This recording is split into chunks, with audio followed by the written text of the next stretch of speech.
बिस्मिल्लाहिर्रहमानिर्रहीम। लाखों करोड़ों दुरूदो सलाम मोहम्मद मुस्तफ़ा सल्लल्लाहु अलैहि वसल्लम और आले मोहम्मद पर। मैं हूं उमर दराज गोंदल। देखिए, इस वक्त पाकिस्तान के अंदर दो धड़े हैं। एक वो धड़ा है जो एस्टैब्लिशमेंट के साथ गवर्नमेंट के अंदर है, जिसको खुद इस गवर्नमेंट के लोग जो हैं वो हाइब्रिड प्लस रिजीम इस किस्म की बातें करते हैं। दूसरा एक ही धड़ा है, वो इमरान खान है। यह तहरीक इंसाफ है और तहरीक इंसाफ भी ज़ाहिर है इमरान खान है। हमने 8 फरवरी के इलेक्शन के अंदर ये सुना कि फॉर्म 45 और 47 की बहस शुरू हुई।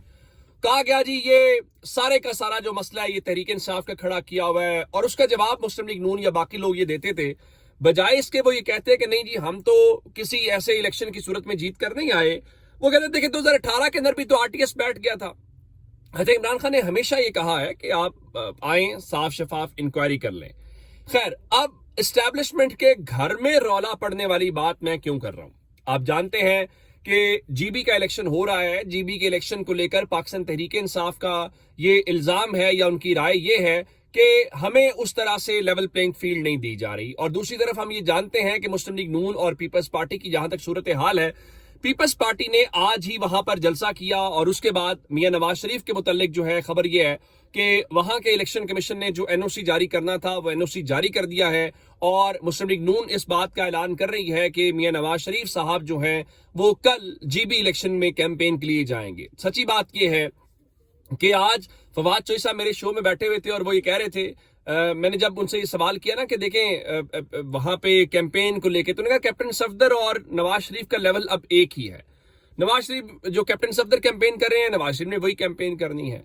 अच्छा, वैसे कहा जाता है नवाज शरीफ अमलन रिटायर हैं, अब नवाज शरीफ मुदाखलत नहीं करते, लेकिन अब नवाज शरीफ कैंपेन करने जरूर जाएंगे। खैर, ये उसको छोड़ देते हैं। आज बिलावल जरदारी का जलसा था और बिलावल जरदारी ने जो वहां पर तकरीर की है उसको मैं एस्टैब्लिशमेंट के घर के अंदर रौला कह रहा हूं। अब मैं उसको रौला क्यों कह रहा हूं? नंबर 1, फॉर्म 45 और 47 के हवाले से बात है। वहां पर बिलावल जरदारी ने अपने लोगों से कहा कि आपने फॉर्म 45 का बंदोबस्त करना है और फॉर्म 47 मैं खुद बनवा लूंगा। यानी अमलन वो ये कह रहे थे कि आपने हमें वोट देने हैं और उस वोट की बुनियाद के ऊपर हम ये सब कर लेंगे। लेकिन वहां पर बिलावल जरदारी ने एक और बड़ी हैरान कुन बात की, और वो क्या थी? उनका हमने कभी ये दरखास्त नहीं की कि फॉर्म 47 का बंदोबस्त करके हमें सूबाई या कोई विफाकी हुकूमत दी जाए। यानी अब कहने का मतलब ये हुआ कि वो कहते हुए दिखाई दिए कि इस मुल्क में फॉर्म 47 की दरखास्त की जाती है, फिर उस दरखास्त की बुनियाद के ऊपर बंदोबस्त होता है और उस दरखास्त की बुनियाद के ऊपर जो है वो हुकूमतें बनती हैं। अच्छा, फिर बिलावल यहां तक नहीं रुके। बिलावल ने जो मुमकिना 28वीं यानी तरमीम है उसका पिंडोरा बॉक्स भी खोला। अभी तक अगर आप देखें तो हुकूमत 28वीं तरमीम के हवाले से कहती है कोई तरमीम नहीं आ रही। पीपल्स पार्टी बाकी सब लोगों से बात करते हैं, वो भी कहते हैं कोई बात नहीं हो रही। लेकिन हुआ क्या? आज बिलावल जरदारी ने जहां बहुत सारी बातें की, जीबी के हुकूक की बात की, आजाद कश्मीर की बात की, इसी तरह से उन्होंने कहा कि वो कराची और गवादर को भी इस्लामाबाद से चलाना चाहते हैं। ये उनका एक पुराना नारा है जो फिर उन्होंने कहा कि अगर विफाक कंगाल हो चुका है, पैसों का मसला है, तो अफलां वजारत बंद कर दें, अफलां वजारत बंद कर दें। अच्छा, बिलावल साहब लाहौर आए थे, मैं उस नशिस्त का हिस्सा था जहां पे उन्होंने सहाफियों को बुलाया था और सहाफियों को बुला के उन्होंने वहां पर उनको ब्रीफ किया, जिसमें वो कहते हुए दिखाई दिए कि आप सूबों का हिस्सा कम किए बगैर हम विफाक की आमदन बढ़ा सकते हैं। यानी ये जो सारी बातें हैं ये बुनियादी तौर पे सूबे जो हैं वो विफाक से पैसे लेते हैं, वसाइल भी लेते हैं, लेकिन वो आगे डिस्ट्रिक्ट के अंदर नहीं देते। ये यहां तक जायज मसला है, उस पर डिबेट होनी चाहिए, उसका कोई हल जो है वो जरूर निकलना चाहिए। अब हुआ क्या है कि आज उस तरमीम के मुजव्विजा मुसव्विदे को उन्होंने पब्लिक डोमेन के अंदर डिबेट जरूर शुरू कर दी है कि गवादर को, कराची को विफाक के मातहत लाया जा रहा है। अगर ये लाया जा रहा है तो पीपल्स पार्टी क्या करेगी? और फिर उन्होंने कहा कि माजी में भी हमारी इतनी सीटें लूटी गई या हमारा मैंडेट छीना गया, हम तवक्को करते हैं वो सीटें जो है वो छीनी नहीं जाएंगी। अच्छा, ये सारी बातें करने का मकसद ये है, अगर तो ये वहां से इनकार होता तो फिर हम ये कहते कि सिर्फ वहां तक इल्जाम की हद तक हो रहा है, लेकिन ये सिर्फ वहां की इल्जाम की हद तक नहीं हो रहा, बल्कि ये नजर आ रहा है कि चीजें सारी की सारी जो हैं वो हो रही हैं। फिर उन्होंने एक बात की कि हम जो हैं वो वहां के लोगों के साथ खड़े होते हैं, उनका इस्लामाबाद वाले जो फैसले करते हैं आपने उसका नुकसान जो है वो भुगता है। अच्छा, ये सारी बातें जब हो रही हैं یعنی فارم 45 اور 47 کی جب ڈیبیٹ ہو رہی ہے تو اس کا ایک کردار تھا، اور اس کا کردار کون تھا؟ اس کا کردار 8 فروری کے الیکشن کے اندر اگر آپ دیکھیں تو سکندر سلطان راجہ تھا۔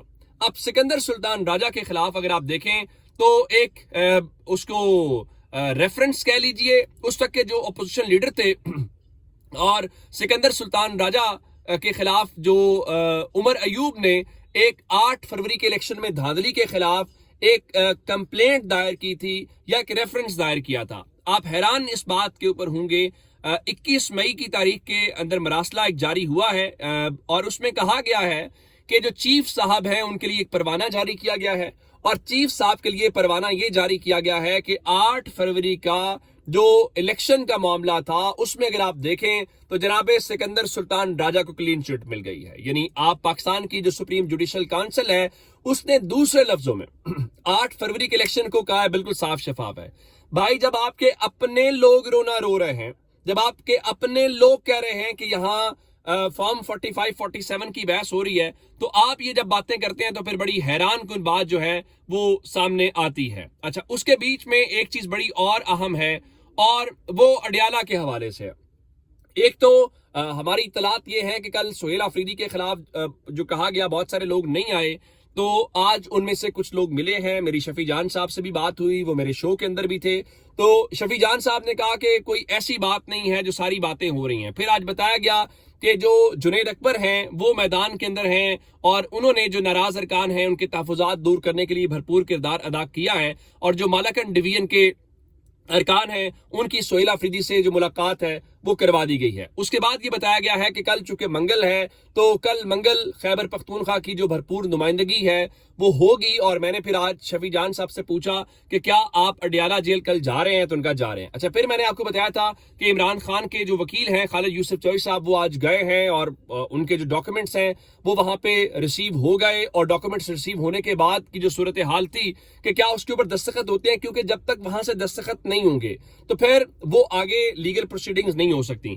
تو آج اس بارے میں سپریم کورٹ میں اپیل کے لیے عمران خان اور جو بشا بی بی کے وکالت نامے ہیں ان پر آج بھی دستخط نہیں ہو سکے، اور ان کے عمران خان کے جو وکیل ہیں خالد یوسف چوئی صاحب وہ 4 گھنٹے وہاں پر انتظار کرتے رہے، اور 4 گھنٹے انتظار کرنے کے بعد وہ وہاں سے واپس لوٹ گئے ہیں، جس کا مطلب یہ ہوا کہ اب انصاف لینا، کیسز کو کنکلیوڈ کرانا ایک ڈیفرنٹ بات ہے۔ عمران خان کے لیے اس ملک کے اندر اپنے وکالت نامے سائن کرنا تاکہ وہ لیگل پروسیڈنگز کو فالو کر سکیں، وہ ہائر کورٹس کے اندر جا سکیں، وہ بھی ہمارے سامنے۔ اور پاکستان میں نظام انصاف کی تو کیا ہی بات ہے۔ آج دن کے اندر ہم نے یہ دیکھا کہ ایمان مزاری اور ہادی چٹھا کا جو کیس تھا وہ اسلام آباد ہائی کورٹ میں لگا ہوا تھا، اور اسلام آباد ہائی کورٹ کے اندر آج پروسیکیوشن نے التوا مانگا اور یہ کہا کہ ہماری پروسیکیوشن کے ایک ممبر جنہوں نے لاہور سے آنا تھا وہ نہیں آ سکے، تو آپ اس کیس کو کر دیں، ذرا ایڈجرن کر دیں۔ تو عدالت نے کیا کیا کہ انہوں نے 4 تاریخ کو جمعرات تک کیس ملتوی کر دیا، اور وہاں پہ ان کے جو وکیل تھے وہ بار بار کہہ رہے تھے کہ آپ پروسیکیوشن کو پابند کریں کہ جب اگلی بار معاملہ ہو تو وہ اس بارے میں التوا نہیں مانگے گے، تو ان کا آپ سینئر وکیل ہیں، آپ بار بار یہ چیز مانگ رہے ہیں۔ آپ حیران اس بات کے اوپر ہوں گے کہ آج NCCI نے سپریم کورٹ کے اس حکم میں جہاں پہ ان کا اسلام آباد ہائی کورٹ کو آپ کس کیس کو ٹیک اپ کریں، آج انہوں نے سپریم کورٹ میں درخواست دائر کر دی، اور اس میں یہ کہا ہے کہ سپریم کورٹ کو یہ اختیار حاصل نہیں ہے کہ وہ ہائی کورٹ کے زیر التوا مقدمات میں مداخلت کرے، سو آپ اس حکم نامے کو واپس لیں تاکہ سب کے ساتھ یکساں سلوک کی پالیسی ہو سکے۔ اب مجھے اندازہ اس بات سے ہوتا ہے، پھر وہی بات ہے جو تبصرہ ہوا کہ پاکستان کے اندر اب عدلیہ نام کی کوئی چیز نہیں ہے۔ اب پاکستان میں عدلیہ سے مراد وزارت قانون سے منسلک ایک ڈپارٹمنٹ ہے جو مصطفیٰ نواز کھوکر صاحب کا تبصرہ تھا۔ یہ اب تک کی اپڈیٹس ہیں، اگر آپ نے ابھی تک چینل سبسکرائب نہیں کیا کر لیجیے، اپنا بہت سارا خیال رکھیے گا، خدا حافظ۔